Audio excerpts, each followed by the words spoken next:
Hello folks, this is David Hurley of EasyChessTips.com, your pub chess bluffer, reporting on the latest game I played against my regular opponent Dr. M earlier this week on chess.com. It was a rapid game, 30 minutes each on the clock with no increment, and I was white, and so I opened with 1d4, heading towards my repertoire as recommended by John Watson in his book.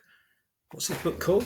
In his book, A Strategic Chess Opening Repertoire for White, using 1d4, 1c4, and knight to c3, which is how we opened.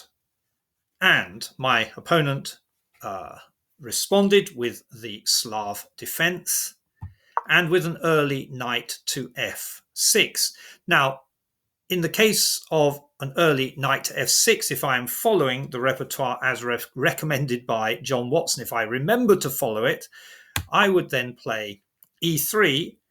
And in the case where black moves his bishop to f5, which quite commonly happens, I would then initiate a central exchange and then bring my queen to b3, having a look at the weak pawn up on b7 and putting some pressure on the central pawn, the d5 pawn.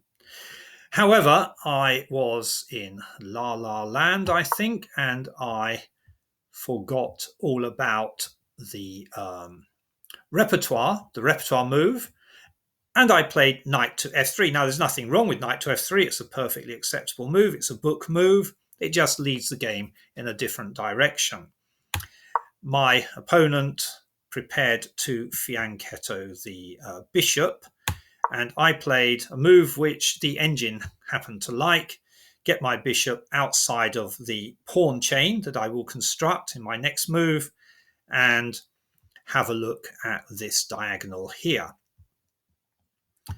We then had bishop to b7, e3, castle, and I move up my pawn to protect this square here.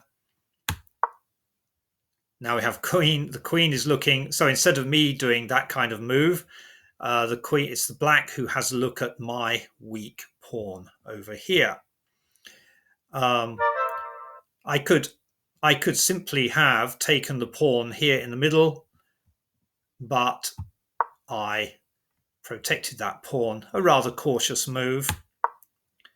We then had the jump into the middle. Now, at this point, I create a material imbalance, partly by simply not bothering to calculate and flicking out a move. So we have the exchange of knights, the pawn advances. What am I going to do? So I decide to create a material imbalance. So we now have two. I lose both my knights, and my opponent has lost a knight for a pawn. So he seems to be doing okay.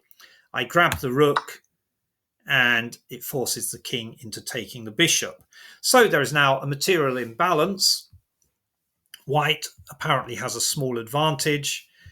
White has taken a rook, a knight, and a pawn in exchange for 3 minor pieces.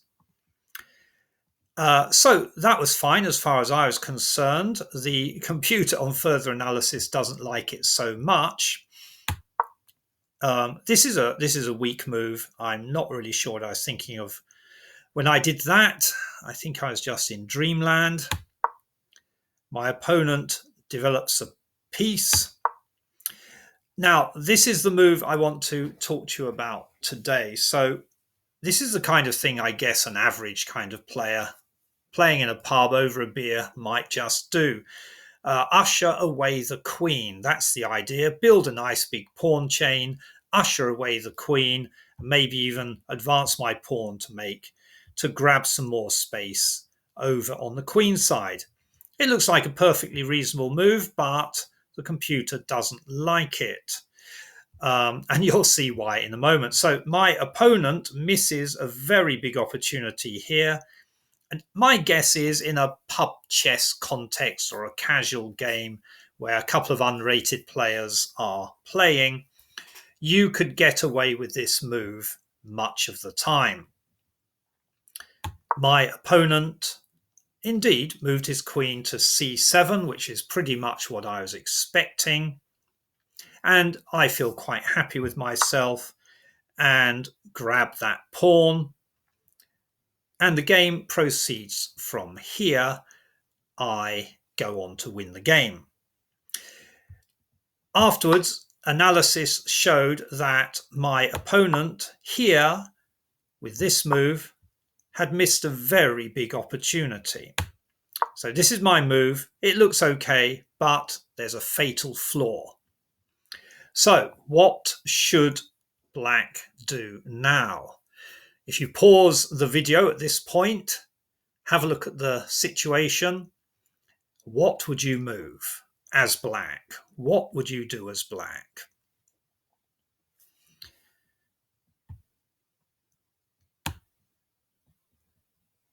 Okay, let's have a good look at this. So moving your queen back doesn't do anything for your position. What you need to do is have a look at the actual situation on the board. We've got this strong bishop down here, potentially dominating this diagonal. We also have here a key square. If the bishop could gain access to this square and check the king, where could the king go? The king would not be able to move because this square is being attacked by the the f3 pawn. The king cannot move, so the only move available to white would be to protect the king with the queen, and then it's a nice bishop takes queen, king takes bishop exchange. Goodbye, white's queen, and perhaps white simply ought to resign at that point. The question is, how do you get the bishop to this square? Because white has this very nice pawn chain here. Well, seemingly very nice pawn chain, but actually not a very strong pawn chain given black's position on the board. And the key lies in this pawn, which I advanced, thinking to usher away the queen, which in most games at a casual level is probably what would happen. But this knight has suddenly become a key member of black's team. What happens if the knight takes this pawn? If the knight takes the pawn,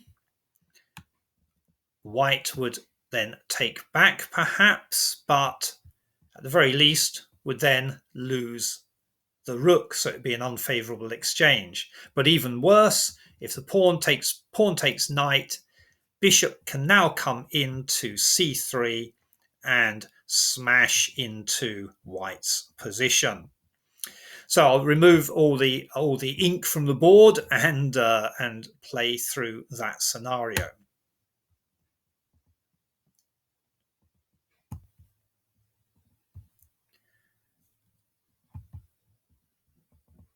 Bosh.